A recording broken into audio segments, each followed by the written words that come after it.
Hi, welcome back to my channel. My name is Stephanie Garcia, and this is my gastric bypass journey 1 year post op. Welcome back. You'll probably see a large difference between the last video I posted, where I was, I think, a week or two post op, compared to today, where I am almost a year post op. It is now January 6th, 2025. My surgery was on January 30th, 2024. I'll go ahead and upload two pictures, or like a few. The first one is probably going to be me in November of 2023, 2 months before my actual surgery. I was in London with my fiance. We were walking around his home, like the neighborhood, and I was at 289 pounds. And then the other image I'll post is of me like 30 minutes ago, and I am 170 pounds. I'll also add in a picture of my actual weight loss journey. I have lost a total of 114.1 pounds. After surgery, it was 84.5 to today. And then before surgery, it was 29.6 pounds, which was the phase that they put you on a liquid diet to prep you for surgery. I've been consistently losing 3.2 to 4 pounds a week since surgery, probably a little bit more right after surgery. And then it has slowed down and then has been a consistent 3 to 4 pounds a week, which my doctor says is great and normal. I am exercising every day unless it's like the week of my time of the month, because I'm in pain and uncomfortable. So I don't force my body to do something it doesn't want to do. But then I am exercising for 1 to 1.5 hours Monday through Friday every day. On Saturdays and Sundays, I just take the time to chill and not exercise. Now, my food palette has completely changed. Everything tastes like cardboard. Yeah. Some foods taste like normal. I noticed that very sweet things, like even if it's sugar free, I've completely removed sugar from my diet. I will only treat myself sometimes, very, very rarely, like maybe once or twice a month, to something with sugar, like fruit, or I don't know, like M&Ms or something, like if I'm craving chocolate, because of I'm on my time of the month. But for the most part, everything is sugar free because of dumping syndrome, which feels like you're going into a small heart attack and your body literally feels like it's shutting down and all you want to do is sleep for like an hour. So to avoid that, I've just gone sugar free on everything: candy, sugar free, fruit, make sure nothing has sugar added.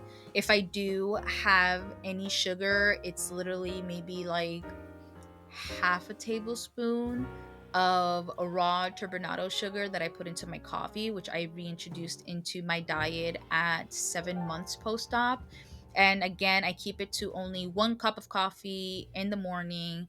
And then with that, I take a probiotic Activia yogurt and a mini, which are like the mini sized gluten free bagels, everything bagels, with fat-free cream cheese, and I've consistently kept that up. That keeps me filled literally throughout the entire day. I should be eating a lunch, but since I'm not hungry, again, I will not force myself to do something that my body just doesn't want to do. So I make sure for dinner is where I get all my proteins in. I usually take 1 to 2 chicken breasts, usually one, because two kind of fills me up, and I usually have to then eat later on at night in order to eat the rest of that second chicken breast. But for the most part, one chicken breast, and I air fry it with a ton of seasoning, which does give me the flavoring. I'm now able to eat spicy without getting GERD or my heartburn to act up. Like, I haven't experienced heartburn at all since my surgery. So I will add some flavor, paprika and some jalapeno and a little bit of chili powder just to give it some flavor and kick. And then I air fry that with sauteed garlic, mushrooms, onions, and green or yellow peppers. And that's usually my meal every single day. That's usually it. I never get hungry. Fruit has changed for me: grapes, pears, apples, and bananas hurt my stomach. Like, I get a really, really bad pain, so I've eliminated them. Raspberries, blackberries, and pineapples, and sometimes mangoes here or there. are really good for my stomach. In the in between for lunch, if I am feeling a little peckish, I will have some charcuterie. So usually some rolled up salami or some pepperonis slices, raw, that you usually use to make pizza with. So I eat those with a stick of Colby Jack or sharp cheddar cheese. Just have one of those and I'm good to go. Sometimes I'll eat nuts, but nuts also upset my stomach, with some dried cranberries and little pieces of cheese. They come with these little Sargento brand, have these little snack packets. I usually have those for lunch. If I do, again, I don't force my body to do anything it doesn't want to do. And yeah, other than that, I can't really taste that much food. Rice, I don't implement that back into my diet. If I have tried it, like jasmine basmati rices, and party rice, which is a Puerto Rican dish, just does not sit well with me. I get really full after 2 bites, and I just feel like it's not really worth it because it's not really sustaining me and it doesn't sit well in my tummy.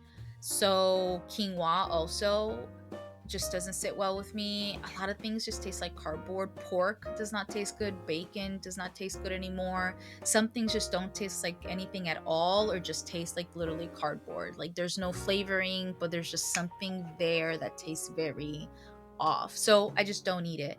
Beef, I'm a big fan of steak. So whenever I do go to restaurants, I usually order a steak with no sides at all, just regular steak, because I won't be able to eat the broccoli or anything because the protein fills me up. And then just chicken. I did have chicken aversion after my surgery. I wasn't able to eat chicken without feeling grossed out or nausea for about 6 months post-op. Around 7 months post-op, when I started having coffee into my diet, is when I started being able to eat chicken without being grossed out by the flavor. But for the most part, it's been easy. No, it's not been easy, but also yes, it's been easy. It's hard to explain. I feel like I've never had the eating disorder where I overconsumed. It was more like I starved myself, and then I either overexerted myself with exercise or I just laid in bed and did nothing. So my metabolism was just all over the place. It didn't know where to go because I wasn't eating enough, but then I was also just not exercising, and then I was starving myself. So my body just kept, it was very strange, very weird. A lot of genetics also played into that, but I don't know. Overeating is not my problem. Definitely not my problem. So post-op overeating is also not an issue.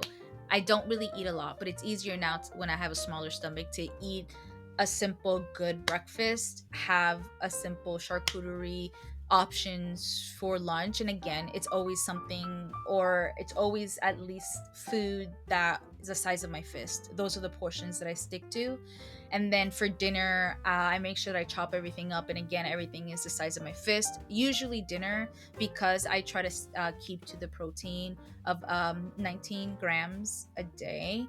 I break dinner into 2 parts. I eat the first chicken breast with veggies, and then in 2 hours, I try, if I am hungry, again, I don't force my body to do anything it doesn't want to do, eat the second portion of the chicken breast. And I will say, I don't cook every day. I don't have kids, so I don't really have the responsibility to cook for anyone but myself. I do live with my parents, but since they don't have the same sensitivities as me, they eat their own meals. I do eat microwavable dinners because they're just the perfect small portions. I eat a lot of healthy choice, and I do have an app, the Yuka app, which I use to go ahead and just scan all of the meals, and then it will go ahead and tell me what is positive and what isn't positive, and what's good and what's not good, with like the little dots, and then it'll tell you why it's good and it's not good. So usually I try to stick to the microwavable dinners with that are good choices, simple meals. I did try like Factor, and they're just really large portions, and I just couldn't eat like that. I know you're supposed to train your stomach to eating again, but it's really been a struggle. I remember eating chicken noodle soup, and this was probably like 2 or 3 months ago, and it was just, I would say, like 3 or 4 cups of soup, and I was trying to get through all of it. um and it was just my stomach felt like a sharp pain, and I had to stop. Usually I stop. I know when I'm full and I stop, but I thought like, okay, I have to train my body to eat more. Like I've barely eaten today. And the stomach pains were sharp and so painful. I just don't force again my stomach to eat anything it doesn't want to eat. So the portions still remain small. The pain, the food tolerance of how much I can eat is still very limited. I'm not sure when that's supposed to change. A lot of people have a lot of different responses online and on Reddit when it comes to post-op and their diets and their meals. So I'm just trying to stick to what my body feels best in. So that's something that you have to really consider and train yourself to recognize, is when you're full and when to stop, and when your body just doesn't want something anymore. So other than that, the 114 pounds gone. I bought clothes. I tried to hold out on spending money on clothes as much as possible, because I knew that every week I was just losing 4 pounds, 4 pounds, 4 pounds, 4 pounds. I went from a size for pants. I went from a size 22, 24 wide, plus size, to now a size 14. I was able to finally walk into an H&M at the mall and buy clothing. It was wild. This shirt, my shirts were usually 5 extra large. I am now just a standard extra large, which blows my mind, because I feel like I think the smallest size I remember being, if we don't count obviously middle school and high school, because middle school and high school I was overweight. For my size, I was always in the 180s. While I was like 14 and 15, like I was just large for that age. But into adulthood, college, I remember the smallest size I was for maybe 2 or 3 years was 160 pounds. And I'm now 170 and I'm returning back to that size, and it's crazy. I don't remember the last time I was able to walk into a mall if it wasn't a Torrid or a Lane Bryant with their 4 and 5 extra large sizes, and just be able to buy clothes. And now I can go back into that buying experience and actually develop a personal style, which I haven't had since never. I've never really had a personal style. And now I can do that. Now I have options to do so. This weight loss surgery was the best decision of my life. I do not regret it. I did lose my job due to mass layoffs due to the economy in 2024. So I did lose the insurance that allowed me to have the weight loss surgery. So now I just have to find coverage for checkups and the blood work when I find a new job. That's my current struggle right now. But if you have the insurance to cover it, if you have the money to do it. It is worth it. A lot of people on the internet say that it's the easy way out, but there's nothing easy about this. You still have to commit yourself to a diet. If not, your stomach can burst and you can pass. There's story of people that went in and did not change the way they ate, and unfortunately their stomach burst. They entered sepsis, and they passed. There was people in my class, because you have to take classes before actual surgery, to know and to learn and educate yourself about what you're getting yourself into. And people from that class, I think it was like 6 or 7 of us, and I think 2 passed away to stomach bursting and sepsis. And I'm not sure what the other one was, but I knew it was post-op surgery. But again, it was because they did not stick to the diet and did not stick to how strict it is, and the work that you have to go into, and the mental changes that you have to take in order to do this. It's not an easy way out. It is a tool. I will say it is a tool, but you still have to get your butt up and exercise. You still have to count your calories. You still have to go into your apps and make sure that you're following all your macros so you don't get into any deficiencies. The pills that I take every day are insane. So I still take all of my medication that I showed the first time around. I still have my pill counter, And my daily vitamins, I take a probiotic, a hair, skin, and nails, and then I take my bariatric fusion daily multivitamin every single day. I have not skipped one, at 6 o'clock in the morning. And then around 4 o'clock, I take my calcium probiotic fusion chewable. I also take a laxative because protein just hits your body differently after surgery. So you will have to take a, well, I mean, you won't have to, but at least I know I did, and a lot of people that I've read online take a daily stool softener.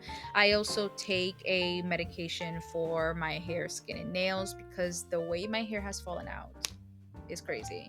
And I take a few other ones that are not related to weight loss surgery. But I will say taking your multivitamins is a absolute must and a need. You have to be on top of that. And so far, everything is good healthy wise. I have developed no deficiencies at all. I have no problems with my thyroid anymore. My liver enzymes are back to normal. So no thyroid issues, no liver issues, and the weight just has helped me with my back pains. The only back pains I do have are is because I have a large chest, but I've had a large chest ever since I was in high school, and that's something I hope I can get reduced after surgery.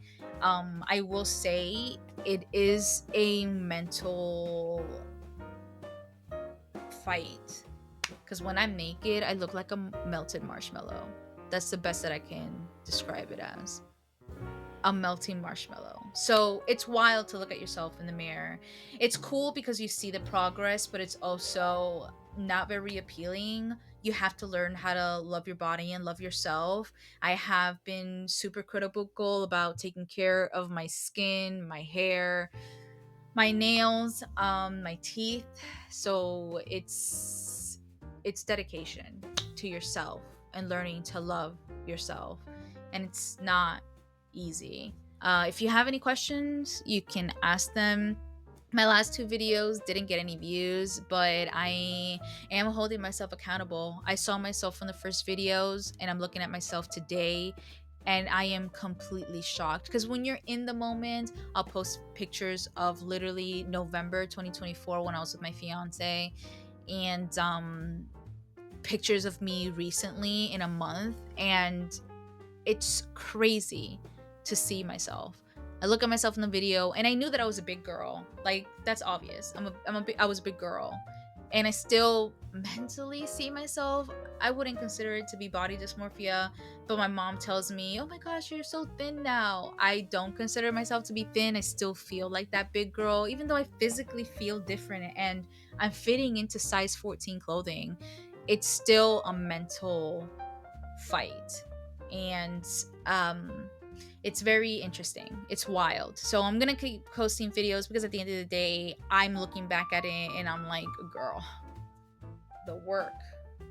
And yeah, so I'll probably, unless anybody has any questions of anything specific that I could make a video on, I will probably check in another 2 months.